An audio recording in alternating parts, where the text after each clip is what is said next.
ప్రియమైన తల్లిదండ్రులకు ప్రభువు పేర క్లయింట్ టీం వారి వందనములు.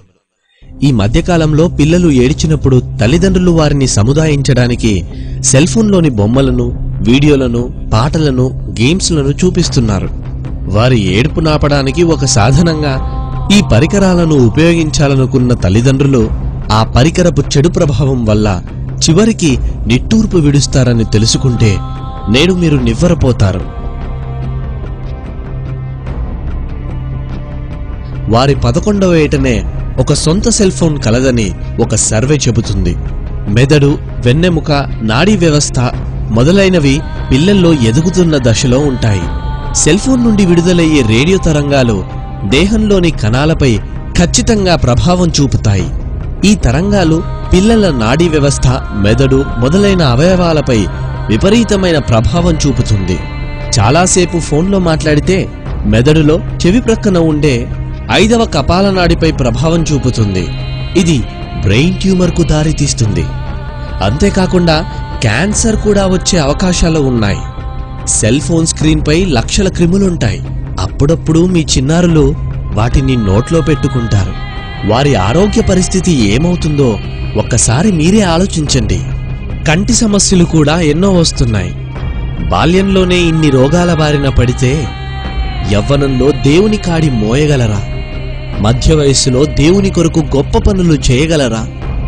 వృద్ధాప్యంలో వారి పిల్లలకు వాక్యాన్ని నేర్పగలరా? కొందరు పిల్లలు వారి చేతికి సెల్ ఫోన్ ఇవ్వకపోతే ఏడ్చి గొడవపడే స్థాయిలో ఉన్నారు.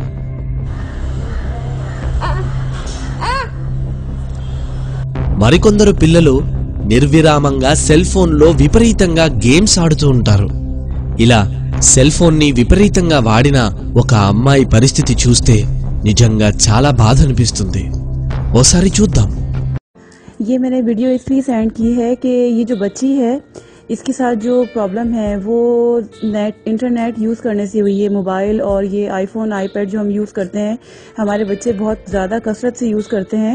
इस वजह से इस बच्ची के मेंटली इसको प्रॉब्लम हुआ है। और जो ये प्रॉब्लम हुआ है इसको, उसमें ये जो डॉक्टर हैं उन्होंने ये बताया है, और वो जो लेडी ने जो ये बात बताई है वो मैं आपको भी ऑडियो भी सेंड कर देती हूँ। और प्लीज़ अपने बच्चों को नेट से, आईपैड से प्लीज़ दूर रखें, मोबाइल से। ये बहुत ही ख़तरनाक है और ये किस तरह से इस बच्ची के दिमाग को डैमेज कर दिया है और इसकी ऐसी हालत हो गई है। सो लिहाजा ये प्लीज़ और भी जितनी जगह हो सके इस वीडियो को सेंड करें आप प्लीज़। మరికొందరు వారి పిల్లలకు సెల్ ఫోన్లో దేవుని పాటలను, మాటలనే వినిపిస్తున్నాము కదా అని అనుకుంటున్నారు. కానీ ఎంతైనా అది సెల్ ఫోనే. దాని యొక్క ప్రభావం ఖచ్చితంగా పిల్లలపై చూపిస్తుంది. సీడీ ప్లేయర్ ద్వారా టీవీలో దేవుని పాటలను, మాటలను చూపించవచ్చు కదా.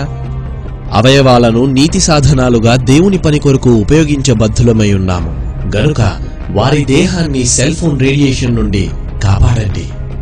మీ పిల్లలను సెల్ ఫోన్ నుండి దూరంగా ఉంచండి.